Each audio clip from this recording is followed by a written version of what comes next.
할렐루야. 오늘도 새날을 주신 하나님을 찬양합니다.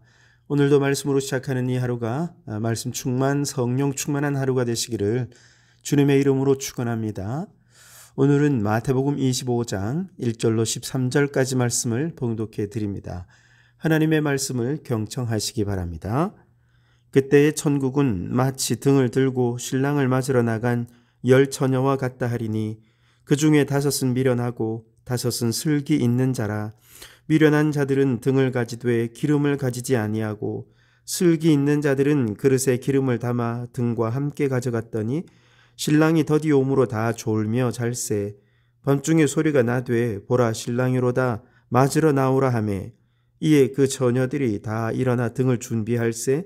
미련한 자들이 슬기 있는 자들에게 이르되 우리 등불이 꺼져가니 너희 기름을 좀 나눠 달라 하거늘 슬기 있는 자들이 대답하여 이르되 우리와 너희가 쓰기에 다 부족할까 하노니 차라리 파는 자들에게 가서 너희 쓸 것을 사라 하니 그들이 사러 간 사이에 신랑이 오므로 준비하였던 자들은 함께 혼인잔치에 들어가고 문은 닫힌지라.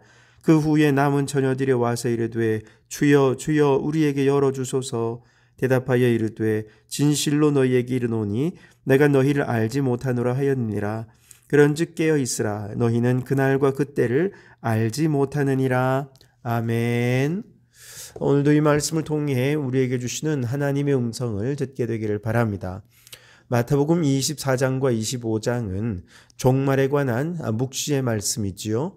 그 가운데 오늘 25장의 말씀은 주님이 재림하시는 그날 기다리며 깨어있는 성도가 되어야 된다라고 하는 것에 대해 강조하는 몇 가지 비유의 말씀을 전하고 있는데요.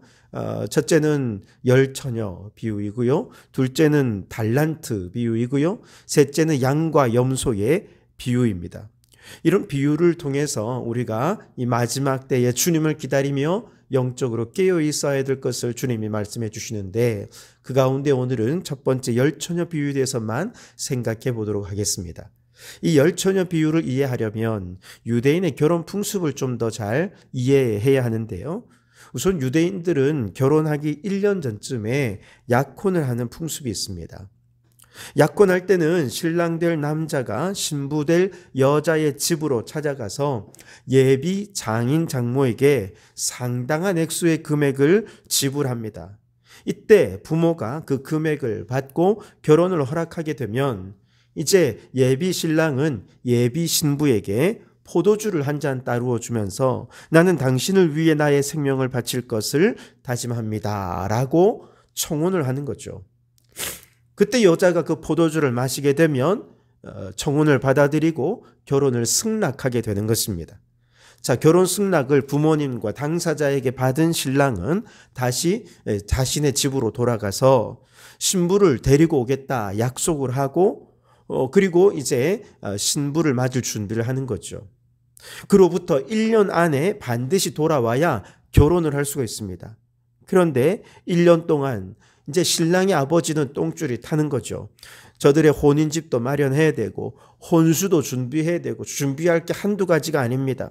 그렇게 열심히 결혼을 서둘러서 드디어 결혼 준비가 끝났다고 되었을 때 이제 아들을 예비 신부의 집으로 다시 보내서 신부를 데려오게 하는 거죠. 이 아버지의 준비가 좀 일찍 끝날 수도 있고 아니면 기한이 거의 임박해서 끝날 수도 있지 않겠습니까? 그러니 신랑이 언제 신부를 데리러 올지 아무도 알 수가 없어요. 오직 준비한 아버지만 아는 거죠. 그렇게 준비가 끝나면 아버지는 아들을 다시 예비 신부의 집에 보내서 신부를 데려오게 되고 신랑의 집에서 최종적으로 결혼식을 거행하면서 이제 새 가정이 시작되는 것이죠. 유대인들은 이런 결혼식을 키두신이라고 불렀는데요. 이 말은 성화, 거룩하게 되다 이런 뜻을 가지고 있습니다. 그만큼 결혼을 준비하는 과정도 거룩할 뿐만 아니라 결혼한 이후에도 거룩한 하나님의 아름다운 가정을 이루어야 한다라는 마음으로 아마 이런 이름을 붙인 것 같습니다. 자, 그런 면에서 오늘 이제 마태복음 25장에 나오는 장면을 보면 이 장면은 결혼식 장면은 아닙니다. 1년 전에 약혼식을 할 때 내가 데리러 오겠습니다. 약속했던 그 약속을 지키기 위해서 그리고 이제 정식 결혼식 자리로 신부를 초청하기 위해서 신랑이 신부의 집으로 오는 것입니다. 신부를 데리러 오는 거죠. 이때 신랑은 자신들의 친구들을 들러리로 세워서 함께 신부의 집으로 가게 되는데, 이스라엘은 워낙 낮 시간이 태양이 뜨겁지 않습니까? 그래서 해가 지고 난 이후에 이동해야 했고, 그러다 보니 신랑 일행들은 주로 한밤중이 되어서야 신부의 집에 도착하는 경우가 대부분이었습니다.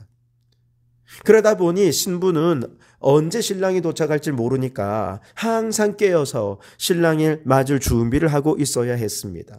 드디어 신랑이 신부의 집에 가까이 오게 되면 제일 먼저 신랑의 신부들이 신랑이로다 맞으러 나오시오 라고 하면서 신랑의 도착을 알리는 의미의 쇼파르라고 하는 뿔라파를 불면서 신부의 집으로 들어가게 되죠. 그러면 신부의 집에서 기다리던 신부의 친구들, 이 신부의 들러리들이지요. 그들이 신랑과 그 친구들을 먼저 맞으러 나와서 준비된 연회의 자리로 이끌어 가게 되죠. 그렇게 그 연회를 통해서 풍성한 잔치를 벌이고, 그러면서 신부는 가족들과 친지들과의 마지막 이제 밤을 보내게 되면서 이 작별 인사를 나누게 된다는 것입니다. 여기서 예수님께서 주목하시는 것은 신랑과 그 친구들이 도착하기를 기다리는 신부들의 태도입니다. 신부의 친구들, 들러리들이죠. 그들의 태도죠. 자, 그 친구들이 10명이잖아요.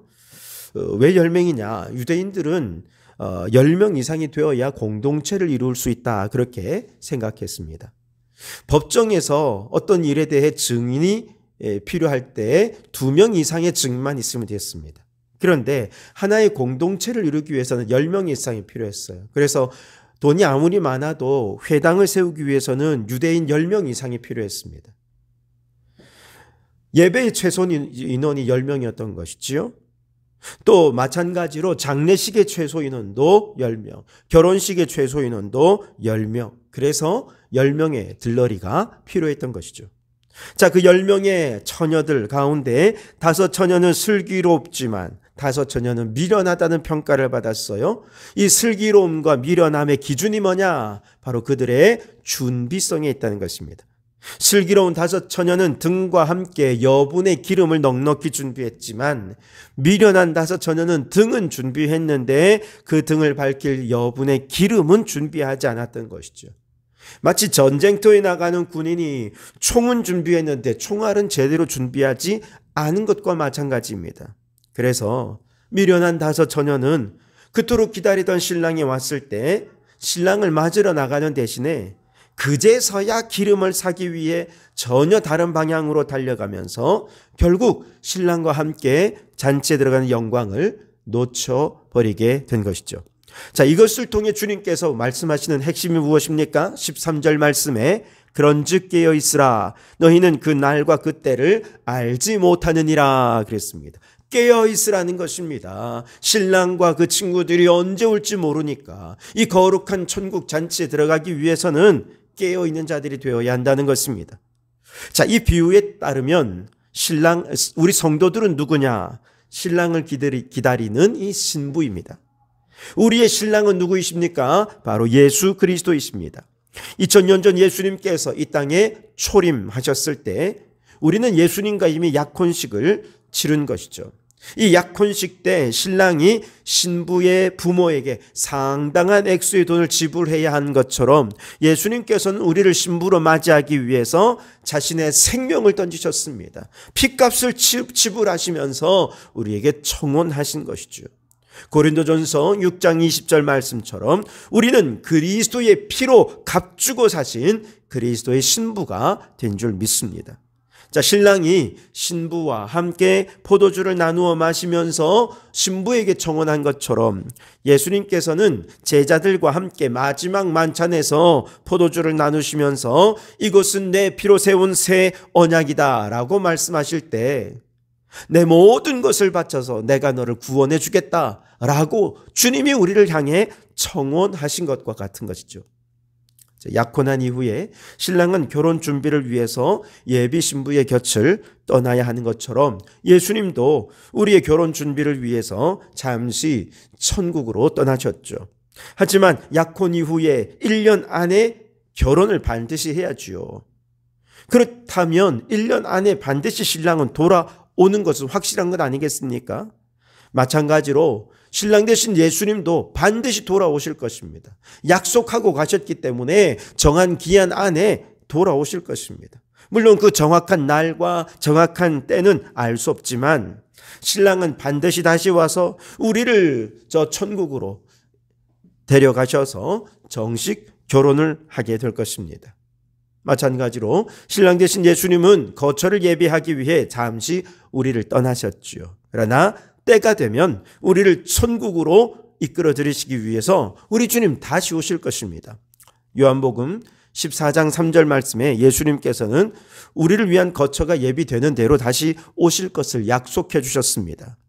가서 너희를 위하여 거처를 예비하면 내가 다시 와서 너희를 내게로 영접하여 나 있는 곳에 너희도 있게 하리라 그랬습니다.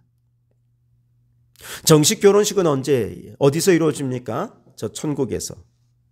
천군 천사들이 보는 앞에서 결혼식이 거행이 될 것입니다. 요한계시록 14장에는 바로 이 결혼식을 어린 양의 혼인잔치라 그렇게 말씀하고 있습니다. 다만 거처가 언제쯤 준비되어서 우리를 데리고 오실는지 그날과 그 시는 오직 아버지만 아십니다. 아무도 몰라요. 신랑도 모릅니다. 오직 아버지만 아십니다. 그렇다면 그 신랑을 기다리는 신부로서 오늘 우리 성도들에게 가장 중요한 건 뭐냐? 주님 오실 그날을 준비하는 준비성, 이것이 중요하다는 것입니다. 신랑 되신 예수님께서 다시 오시는 날 꼭 필요한 것들을 제대로 잘 준비했다면 우리는 슬기로운 자라, 지혜로운 자라 인정함을 받을 것입니다. 하지만 정말 필요한 것은 준비하지 못한 채 신랑이로다 하는데 뒤늦게 허둥지둥한다면 미련한 자라 책망을 받고 바깥 어두운 데로 쫓겨나서 그만 신부의 지위를 잃어버리고 말 것입니다. 자, 그렇다면 신랑을 기다리는 신부로서 오늘 우리가 준비해야 될 것, 깨어 준비해야 될 것이 무엇이냐? 오늘 예수님의 비유에 보면 신부들의 친구가 준비한 게 무엇입니까? 첫째는 등이고 둘째는 기름이었죠. 등은 무엇인가? 우리의 신앙생활의 외형적인 측면을 의미합니다. 기름은 무엇일까요? 그 외형적인 측면들을 꽉 채우는 내면의 알맹이, 신앙의 생명력, 이것을 의미할 것입니다. 다시 말해서 예배하고 봉사하고 전도하는 외적으로 드러나는 신앙생활 열심히 하는 거 너무너무 중요합니다. 하지만 외적인 활동이 의무적이 되거나 아니면 사람들에게 보이기 위한 가식적인 것이 되어서는 안 된다는 것이죠. 예배를 드려도 온 마음과 뜻과 힘과 정성을 다해 예배를 드리면서 예배 가운데 주님과 깊은 영적 교제를 나누는 살아있는 예배를 드려야죠.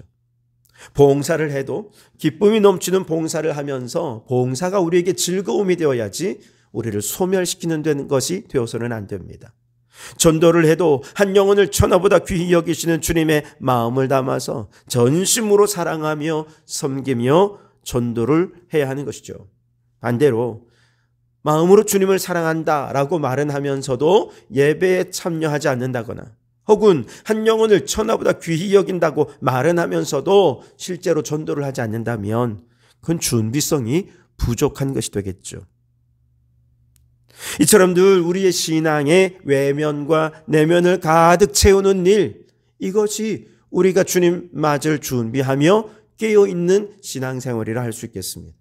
우리가 행동하는 것과 그 행동 속에 마음과 진심을 담아 이 두 가지가 일치되도록 하는 것, 깨어있는 신앙이라는 것이죠.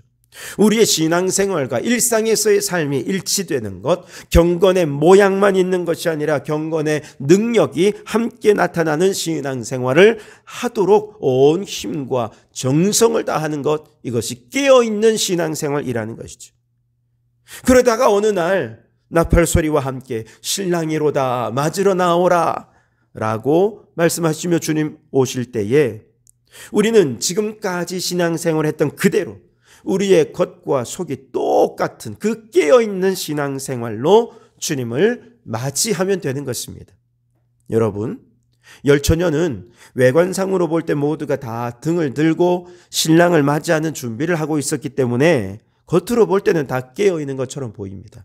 준비가 완벽한 것처럼 보입니다. 그러나 미련한 다섯 처녀는 표면적인 열심의 이면에 하나님과 끊임없이 영적 교제를 나누는 생명력 있는 신앙의 내면, 경건의 능력을 갖추지 못했기 때문에 결국 미련한 자라 책망을 받게 된 것이죠. 그러니 여러분, 이제 우리도 준비해야 되겠습니다. 깨어 있어야 하겠습니다. 이제 곧 우리 주님께서 우리를 데리러 오실 것입니다.